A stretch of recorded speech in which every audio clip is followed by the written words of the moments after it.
그때는 분명 난 이성적으로 생각하고 있다고 생각을 하는데 예. 그냥 나쁜 생각들이 계속 드는 거예요. 그래서 예를 들면 이제 죽을까 말까를 생각하고 있으면은 감정적으로는 죽자 하는데 이성적으로는 아 죽으면 안 되지 이러고 있는데 그런 상황들이 되면 그냥 너무 논리적으로 내가 나 자신을 설득해요.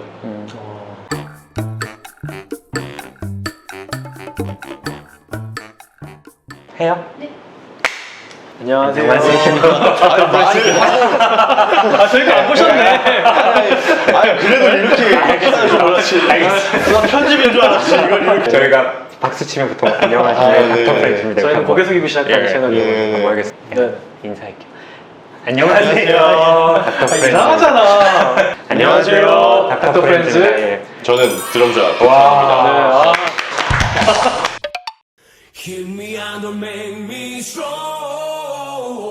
드럼의 본좌 드럼자입니다. 저희 이낙준 선생님 대신 이제 새로운 멤버로 네. 예. 저희도 좀 이제 비주얼 유튜버로 구독자님들에게 좀 좋은 화면 보여드리기 위해서 그리고 글로벌을 좀 타겟팅을 그쵸. 하려고 역시 외국어가 되는 멤버가 있어요.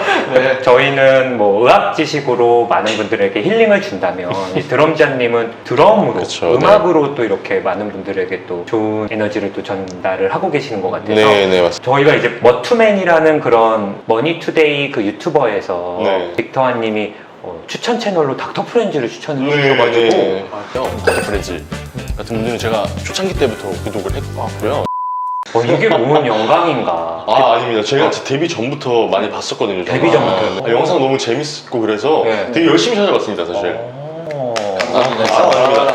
영상을 잘 만드시니까. 네. 네, 그래서 너무 또 제가 인스타 마팔이 아닌 분한테 DM 보내본 게 처음인 것 같아요. 약간 팬심으로 이렇게 보냈는데 또 흔쾌히 또 콜라보를 물론이죠. 해주셔가지고 저는 이제 딴 거보다 빅터아님이 최근 영상이나 이런 콘텐츠에서 네. 또 본인 얘기를 아주 솔직하게 또 이렇게 해주시고 또 그거에 대해서 많은 분들이 또 응원도 해주시고 또 공감도 하고 나도 뭐 저렇게 힘들었었는데 뭐 이런 또 댓글들 네. 보고 네. 저희 채널에서 한번 좀 모시고 그런 얘기 좀 이렇게 너무 무겁지 않게 네. 그냥 편안하게 좀 해주셨으면 해서 네. 이렇게 초청을 드렸거든요. 네. 예. 저도 오히려 진짜 놀랐던 게 예. 공감하시는 분들이 너무 많으시더라고요. 그래서 저는 내가 그래서 이상해 나만 그래 이런 식으로 생각하고 있었는데 올리고 나니까 오히려 공감해 주시는 분들 많으시고 경험자분들도 많으시더라고요. 그래서 맞아요. 저도 이제 이 영상을 찍으면 꼭 도움이 될 것 같다고 생각을 해서 예. 이렇게 또 초청에 응하게 되었습니다. 감사합니다. 그 이제 영상에서 이제 공황장애가 있으셨다 네, 사실 네. 또 그런 말씀을 하셨거든요. 네, 네. 또 많은 분들이 막 연예인병, 공황장애 이렇게 얘긴 들어봤어도 네. 막상 이 증상이 뭐지? 이렇게 좀 네, 모르시는 분들도 있는데 네. 혹시 뭐 그 느끼셨던 그런 거가 어떤 건지 좀 네. 정작 공황장애일 때는 이 증상이 올 때 공황인 줄 모르고 예. 내가 왜 이러지? 왜 식은땀이 나지? 왜 죽을 것 같지? 왜 심장이 이렇게 빨리 뛰지? 예. 하고 호흡도 달라지고 좀 그랬었던 것 같아요. 나 막 공포감에 제가 이제 MBC 화장실에서 갇혀 있었다 같은 식으로 이제 말씀을 드린 적이 있는데 맞아요. 네. 그냥 사람들이 다 무섭게 보이고 그냥 너무 죽을 것 같아서 그냥 어딘가로 피난을 하고 싶었던 그런 느낌이 들었었거든요. 저 같은 경우는.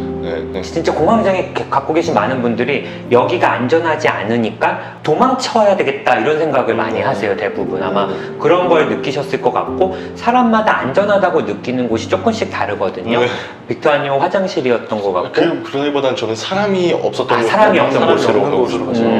어떤 분은 공터 네, 좀 넓은데. 넓은데 이런 분들도 있고 오히려 방으로 이렇게 하시는 분들도 네. 있고 근데 아마 좀 많이 힘드셨을 것 같은데 그때 뭐 또 말씀하신 것 중에 뭐 내가 아닌 느낌 이런 게 있으셨다고 또 그런 거는 이제 그러니까 예. 뭐라고 해야 되지 판단 같은 걸 하는 거라든가 예. 제가 한 게 아닌 것 같은 느낌이고 그러니까 저는 분명히 이성적으로 생각을 했는데 예. 그 생각이 나중에 좀 괜찮아지고 나서 생각하면 전혀 이성적이지가 않은 판단이었던 거죠. 그런 느낌도 들었었고 맞아요. 제가 되게 작아지는 느낌도 들었고 이제 그런 게 있었습니다. 맞아요. 그러니까 그때 당시엔 너무 불안하고 힘드시고 공포스러우니까 내 딴에는 이 행동이 최선이다 그리고 이게 맞다라고 하시지만 나중에 돌이켜서 생각하면은 그때는 이제 저희는 흔히 말해서 현실 검증력, 현실 판단력이 좀 떨어지신 상황이기 때문에 내가 그때 왜 그렇게 행동했지? 이런 생각을 또 하셨을 수도 있을 것 같아요. 지금 제가 이제 이성적으로 생각하는 거랑 감정적으로 생각하는 거가 부딪히는데 그때는 분명 난 이성적으로 생각하고 있다고 생각을 하는데 그냥 나쁜 생각들이 계속 드는 거예요. 그래서 예를 들면 이제 죽을까 말까를 생각하고 있으면은 감정적으로는 죽자 하는데 이성적으로는 죽으면 안 되지 이러고 있는데 그런 상황들이 되면 그냥 너무 논리적으로 내가 나 자신을 설득해요. 죽어야 할 이유가 많다. 죽는 게 너무 이득이다 이런 식으로 생각을 자꾸 해왔었고 그때는 그런 선택을 하는 게 좀 더 맞는 것 같다는 느낌이 그냥 이성적으로도 너무 그거를 선택하게 된 거죠. 사실 이 얘기는 조금 제가 좀 조심스럽게 여쭤보고 싶은데 이제 뭐 빅터아님이 사실 또 이미 본인 채널에서도 말씀도 해주셨고 그래서 뭐 자해를 했다 이런 얘기를 하셨었거든요. 이제 제가 근데 살짝 손목을 보니까 뭐 상처나 이런 게 뭐 전혀 없거든요. 그러니까 뭐 제가 봤을 때는 뭐 아주 깊게 하시진 않으셨을 것 같은데 이제 그때 좀 왜 그런 좀 어떤 심정으로 자해를 했는지 사실은 좀 궁금하거든요. 일단은 제가 처음에 자해를 했던 거는 되게 별게 아니었고 손에 이제 열쇠가 그때 도어락이 없어서 열쇠가 손에 항상 있었는데 주머니에 열쇠를 꽉 쥐면 손이 다치잖아요. 그쵸. 그런 걸로 시작을 했었거든요, 자해를. 그러니까 나한테 고통을 주면서 뭔가 해소가 되는 느낌이었어요. 스트레스를. 근데 그러다가 점점 이제 또 생각들이 내가 잘못했어, 내가 벌 받아야 돼, 나를 벌할 거야. 근데 내가 뭐 남한테 뭐라 할 권리는 없으니까 나는 스스로 내가 잘못했어 하다가 이제 커터칼로 조금씩 긋기 시작했었어요. 근데 그래서 커터칼이 되게 생각보다 잘 그어지더라고요. 그래서 살짝만 하도 이제 피가 나는데 그걸 가만히 기다리고 있으면 피가 많이 나요. 그걸 보면서 조금 마음의 안정을 얻기도 했던 것 같아요. 그래서 저희 선생님은 이제 자해를 왜 안 했으면 좋겠냐라고 얘기를 하셨냐면은 이걸로 보상을 받으면은 계속 더 세게 할 거라고. 그래서 왜냐면 저도 처음에 열쇠로 시작했으니까 열쇠 꽉 쥐는 거에서 시작을 했으니까 더 이상 하면 더 깊어질 수 있으니까 상처가 그러면 안 된다고 하셨는데 그냥 자해를 하고 싶다는 생각이 들고 안 하면 안 될 것 같다는 생각이 들고 그쵸. 그 피를 확인하고 싶어지고 뭐 그런 것들이 있는 저도 이제 설명을 잘 못해요. 맞아요. 근데 한번 이제 자해를 보통 하시는 분들은 저희 영상에서도 말씀을 드렸는데 그 순간에 어떤 스트레스나 분노가 조금은 좀 빨리 사라지는 느낌은 받으셨을 거예요. 그거 하시면 그렇죠. 근데 그 선생님이라고 하면 주치의 선생님 지금 담당 그 선생님 말씀처럼 계속 하게 되면 이게 또 되게 손쉬운 방법이니까 이제 스트레스 받을 때마다 이제 계속 또 그렇게 하시니까 또 아마 그렇게 좋은 조언을 좀 해주신 것 같아요. 근데 저는 또 좀 마음이 좀 아픈 게 빅터아님이 얼마나 혼자서 좀 외롭고 힘드셨으면 또 그런 방법까지 하셨을까. 사실 그 전에는 뭐 그런 생각을 막 하진 않으셨을 거 아니에요, 그쵸? 어렸을 때라던가 전혀 안 했었죠. 근데 또 그런 생각들 하신 게 좀 저는 또 가슴이 좀 아픈 것 같아요. 저 지금 처음 그 커터칼 사러 갔을 때가 이제 생각이 나는데 처음 살 때 커터칼 사면서 그래도 그 과산화수소를 같이 사서 그래서 소독을 깨끗하게 하고 그리고 이제 그었던 기억이 있네요. 그래서 그때 처음 그거 보고 이제 그랬었습니다. 아이고, 또 이런 거를 저는 이렇게 또 편안하게 얘기해 주는 게 이제 스스로는 또 그런 걸 좀 극복하셨다 뭐 그런 부분 때문에 아마 얘기를 해주신 것 같은데 이제 사실 담당 선생님도 말씀하셨겠지만 이제 누구나 또 뭐 감기에 걸릴 수도 있고 넘어져서 뭐 팔이 부러질 수도 있고 뭐 비염이 걸릴 수 있는 것처럼 정신과도 좀 그런 식으로 생각을 했으면 좋겠는데 사실 저희 자해 영상에도 많은 저희 구독자 헬프님들이 댓글 달았는데 자해했다고 막 부모님이 막 혼내고 또 막 무섭다 그러고 막 괴물 보듯이 그렇게 뭐 적처럼 이렇게 보니까 사실 거기에 더 가슴이 아팠다라고 하는 분들도 많더라고요. 감기 걸렸다고 괴물인 게 아닌데 그런 식으로 확실히. 그래서 지금은 아까 선생님 말씀을 해주셨는데 지금 정신과 이제 진료를 좀 받고 계시는데 조금 좋아지신 것 같으세요? 어떠세요? 네, 좋아지고 있는 게 느껴져요. 느껴지고 근데 감기랑 조금 다른 게 예. 감기는 제가 자연 치유력으로 좀 낫거든요. 네. 그 제가 이제 스승님들 계실 때 죄송하지만 약을 잘 안 먹어요. 감기는 처방 약- 받고 먹다가 그냥 감기는 약을 안 먹는 게 맞아요. 네, 다른 병들도 보통 약을 안 먹는데 이거는 약을 걸으니까 그러니까 저는 충분히 내가 괜찮아졌다고 생각을 네. 해서 약을 걸렀더니 이제 이상 증세가 또 나타나더라고요. 나타나셔. 그래서 선생님한테 이제 이실직고 했죠. 이제 선생님 죄송합니다. 아. 제가 안 먹었어요. 네. 안 먹었는데 뭐 이런 생각이 들고 뭐 이런 행동을 했습니다. 하면 이제 약을 드셔야 된다고. 그래서 조금씩 줄여나가야지 그러면 안 된다고. 맞아요. 네가 나았다고 생각해서 그러면 안 된다고 음. 그런 식으로 얘기하셨어요. 저는 환자분들한테 어떻게 설명드리냐면 빅터아님 스프링 아시죠? 네. 우창훈 선생 스프링. 알죠. 이게 스프링의 증상이라고 보면 예를 들어 약으로서 이 스프링 증상을 눌러주는 거예요. 네, 네. 그러면 만약에 스프링을 이렇게 눌렀다가 약으로 눌렀다가 손을 갑자기 떼면 스프링이 어떻게 돼요?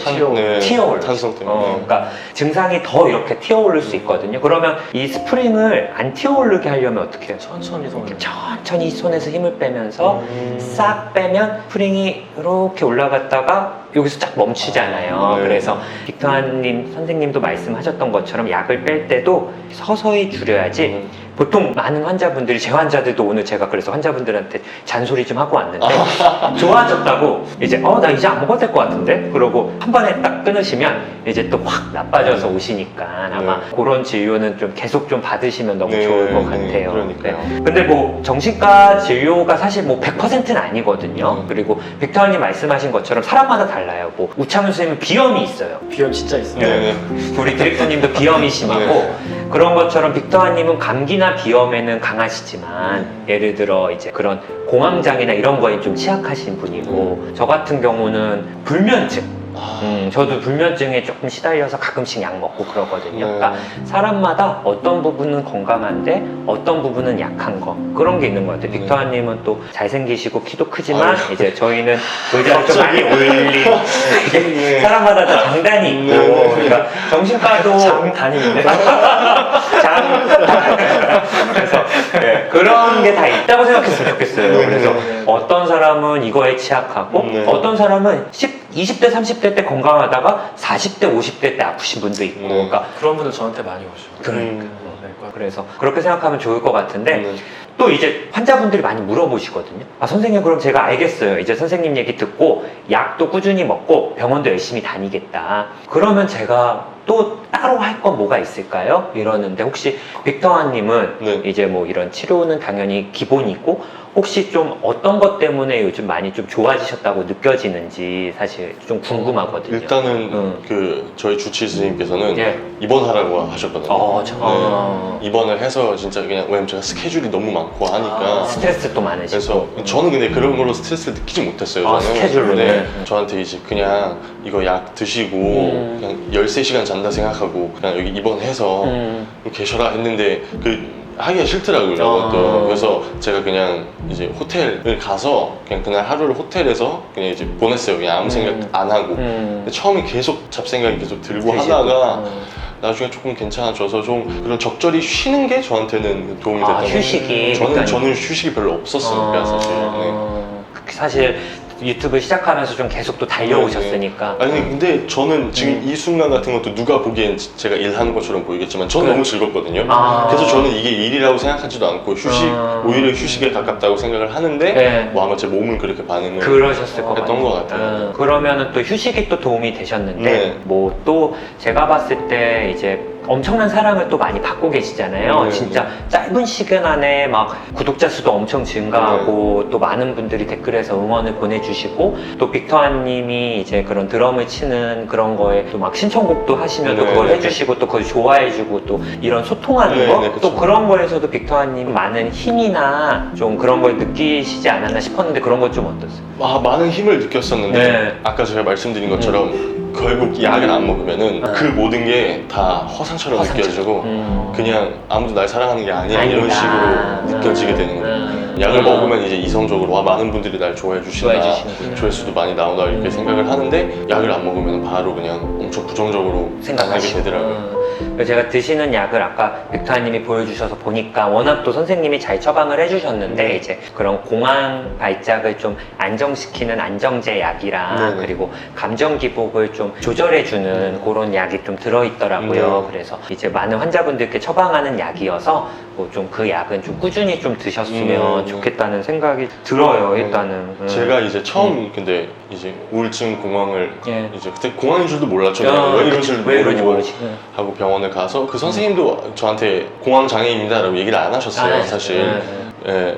왜냐면 뭐 굳이 얘기를 안 하시나 봐요, 일부러. 맞아요. 예. 저도 비슷한데 저도 보통 뭐 질환을 말씀드리기보단 증상을 좀 여쭤보고 네. 말씀을 드려요. 왜냐면 질환을 얘기해버리면 뭔가 그거에 갇혀버리니까 오히려, 그쵸. 나는 우울증 있는 사람이 맞아요, 맞아요. 그래서 처음에 정신과를 가고 약을 받았을 때 네. 저는 그냥 이제 일단 우울증 정도로만 생각을 하고 있었어요. 음. 근데 약을 먹기가 너무 싫은 거예요. 제가 네. 정신과를 다닌다는 게 너무 부끄럽고 근데 그런 식으로 생각을 하면 안 되는 거였는데 오히려 어머니한테 처음에 전화를 하고 나 정신과 다녀왔다. 약을 처방받았다. 그래서 저는 혼날 준비를 했거든요, 사실. 너 왜 너 정신과를 다니고 그래? 너 미친놈이야? 이런 식으로 할 줄 알았는데 오히려 어머니께서 약 거르지 말고 꼭 먹어라라고. 그러니까 어머니께서는 이게 감기 같은 거라는 걸 알고 계셨더라고요. 이미. 그래서 어머니가 오히려 약을 꼭 먹어라, 거르지 말라라고 얘기를 하셔서 저는 그때 이제 힘이 됐던 것 같아요. 왜냐면 제 최측근이 이렇게 힘을 주시니까. 그러니까 최측근이고 빅터님을 제일 사랑하는 네. 분이니까. 아마 어머니께서 그렇게 말씀을 안 하셨으면은 이제 제가 그냥 제 오기로 버티려고 했을 것 같아요. 그냥 아 내가 뭔 우울증이야 나 아니야 이런 식으로 했을 것 같은데 잘 도움이 됐던 것 같아요. 그래요. 그런 인식이 사실 네. 바뀌었으면 좋겠어서. 네. 저는 이제 그 영상 중에 이제 많은 분들이 이제 공감하셔서 진짜 많은 분들이 보셨잖아요. 이제 그 마지막 말씀에 이제는 울지 않고 흔들리지 않고 네. 내 몸에 상처 안 내겠다. 네. 사실은 그 얘기를 저는 들으면서 좀 너무 뭉클했거든요. 네. 또 그런 유혹이나 또 네. 마음이 약해지실 때가 분명 오실 거예요. 사실 네. 지금도 스스로 그런 부분과 많이 싸우고 네. 또 선생님 조언도 듣고 사랑하는 사람들의 얘기도 들으면서 또 이겨내려고 노력은 하시겠지만 또 빅터한님을 응원하는 많은 분들 그리고 빅터한님한테 공감하는 많은 분들을 보면서 좀 네. 빅터한님이 또 되게 멋지게 극복하고 또 행복하게 사는 모습을 진짜 많은 분들한테 보여주셨으면 네. 저는 진짜 좋을 것 같아요. 그래서 더 극복하고 하는 거를 보여드리고 싶었던 거예요. 그러니까. 사실. 제 자신과의 약속이기도 한 거죠. 그 드럼을 치는 거 이거는 좀 스트레스 해소가 되세요? 궁금해서. 제 주변에도 의사들 많이 드럼 배우는 분들이 있는데 많죠. 뭐 이렇게 치고 나면 엄청 스트레스 풀린다 그러는데 어떠세요? 스트레스 풀리시겠죠. 취미로 하시는 거고요. 이게 항상 그런 것 같아요. 우리가 좋아하는 걸로 직업을 갖는 게 맞아요. 처음엔 좋았지만 네. 이게 일이 되면은 사실 그 이상을 그렇죠. 넘어서야 되니까 네. 스트레스로 다가오잖아요. 제가 심리학 자격증이 있어요. 오. 너무 좋아해서 오. 공부를 굉장히 열심히 했거든요. 아 진짜요? 근데 제가 만약에 뭐 상담사가 되려고 했으면은 그 자격증을 못 따지 않았을까 싶어요, 사실. 그냥 그러니까. 제가 너무 좋아서 좋아서. 그 당시엔 그래서 나 심리 상담사로 가야 되나 하다가 그러면 내가 음악을 할 줄 아니까 음악 심리 치료사를 하자까지 생각을 해서 자격증을 2개를 땄거든요. 근데 그거를 만약에 학교에서 누가 자 너는 음악 심리 치료사 해 공부해 했으면은 못 하지 않았을까요? 그래서 요즘은 사실 드럼을 치면은 네. 자꾸 부족한 게 보이고 네. 막 이러면서 조금 스트레스를 오히려 받기도 했었는데 오히려 받는 거죠. 완벽해야 맞아, 되니까 맞아. 연주가 완벽해야 되고 더 멋있어야 되니까 그런 것 그렇네. 때문에 스트레스를 조금 받았었는데 저는 좀 그냥 막 하는 스타일이라 그러니까 예를 들어서 너무 잘 쳤는데 네. 스틱이 부러져서 네. 다시 찍어야 되는 상황에 놓였다 하면 스트레스를 받을 수 있잖아요. 근데 저는 부러진 상태로 그냥 치잖아요. 그냥. 그렇죠. 스틱이 부러지건 페달이 부러지건 그냥 일단은 완곡하고 나서 완곡했습니다 이런 식으로 그래도 그 제가 드럼을 너무 사랑하는 거에는 변함이 없어서 제가 음악을 너무 사랑하는 거에는 변함이 없어서 그 저와 음악과의 관계가 스트레스를 해소시켜주긴 하는 것 같아요.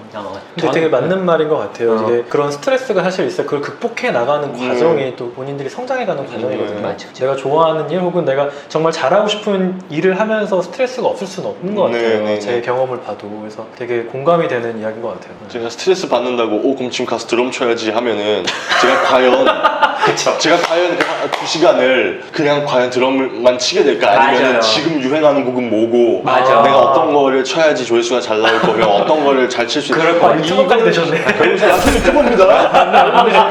온라인 콘텐츠 창작자입니다. 맞네. 네. 그러면 드럼사님은 좀 스트레스 풀만한 게 있어야 될 것 같아요. 아 제가 연애 예. 저 연애 제 여자친구가 40만 명 정도 있거든요. 그런 식으로 들어가면 너무하네.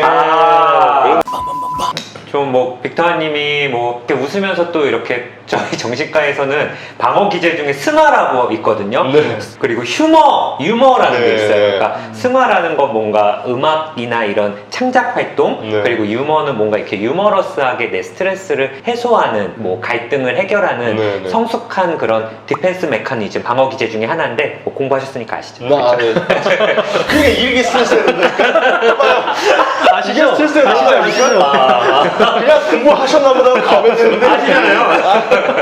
네. 지금 살짝 돌이켜보고 있었어요. 네. 근데 그렇게 또 잘 해결을 하고 계시는 것 같아서 또 이런 얘기를 또 쉽지 않으셨을 텐데 되게 웃으면서 또 잘 꺼내 주셔가지고 네. 저는 너무 감사하고 또 빅터님 이런 영상을 보고 좀 나도 저런데 나도 네. 가봐야 되나? 네, 네. 그리고 약을 권했는데 많은 분들이 먹기 싫어요 선생님 약 말고 딴 거 없어요? 그런 얘기 하시는데 네. 빅터님이 먼저 약은 먹어야 네, 됩니다. 약 진짜 드셔야 돼요. 어. 약이 효과가 있습니다, 여러분. 네. 뭐 다른 활동이나 휴식도 좋겠지만 일단 약이 진짜 너무 효과가 좋고 제 경우에는 그랬습니다.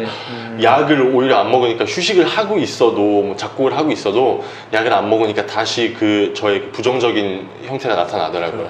앞으로 또 저희 뭐 구독자님이나 뭐 그냥 편하게 하시고 싶은 얘기 혹시 없으신지 그냥 채널 일단 홍보도 되고 뭐 채널 아무거나. 홍보요. 예. 네. 채널 홍보는 또 저희보다 구독자가 많으셔서 네, 드럼좌 채널이고요. 그냥 되게 시끄러운 음악 듣고 싶으실 때 드럼 치는 거 보고 싶으실 때 한 번씩 놀러와 주시면 좋을 것 같고요. 그리고 이런 비슷한 증상이나 그런 사실 기미가 보이기라도 하면은 저는 가는 게 좋다고 생각을 하고 제 주변에서도 사실 제가 영상을 올린 후에 연락이 좀 왔었습니다. 제 친구들한테. 그래서 저는 이제 무슨 연락일까 하고 답장을 해봤더니 그 병원 좀 추천해 줄 수 있냐. 그래서 저는 이제 오히려 내가 이런데 가봤는데 다 좋았다. 내가 간 데는 다 좋았다. 그래서 나는 네가 또 근처에 있는 데만 가도 좋을 것 같은데 뭐 내가 다니던 데로 가고 싶으면 여기로 가라 이런 식으로 조언을 해준 적도 있어요. 그래서 많은 도움이 됐어요, 저한테는. 지금 저를 살아가게 하고 있는 게 구독자님들과 약봉투라고 해서 정신과 치료로. 네. 그 아마 친구들도 그런 증상이 있는데 빅터님 영상을 보고 용기를 내서 네. 야 나도 가볼래 이렇게 하신 것 같아서 네. 또 너무 저는 두려웠거든요. 사실 영상을 올리는 그 순간에도 예. 이 영상을 올리고 댓글을 보지 말아야겠다. 사람들이 날 싫어할 거야. 나는 끝났어. 이렇게 생각을 많이 하고 있었어요. 근데 주변에서 최초공개를 올리고 네가 실시간 댓글을 봐라. 그래서 내가 이제 아니다, 나 두렵다. 그리고 저는 신체적으로 가슴이 아파오거든요. 신체적으로 가슴이 아파오는데 아니 나 못하겠다, 가슴 너무 아프다 했는데 아니다, 내가 이거를 말할 수 있는 이유는 사람들이 공감해 줄 거라는 걸 확신하고 있어서다. 그래서 최초 공개를 띄우고 같이 봤는데 이제 너무 저도 뭉클하고 해서 감동을 했죠. 맞아요. 팬분들이 오히려 공감해 주시고 제 팬분들이 연령대가 되게 다양하시거든요. 근데 미성년자부터 이제 결혼하신 분들까지 이제 다 공감을 하시면서 나도 어릴 때 저랬다 혹은 내 자식이 저렇다 그래서 공감한다 이런 분들이 너무 많으셨어요. 그래서 꼭 정말 보시고 정신과를 찾아가시면 좋을 것 같습니다. 또 오늘 나와주셔서 너무 감사하고 네. 앞으로 또 드럼자님 채널 또 더욱더 번창하고 아유. 또 음악 활동 더욱더 재밌게 행복하게 하시기를 또 바라겠습니다. 감사합니다. 예, 감사합니다.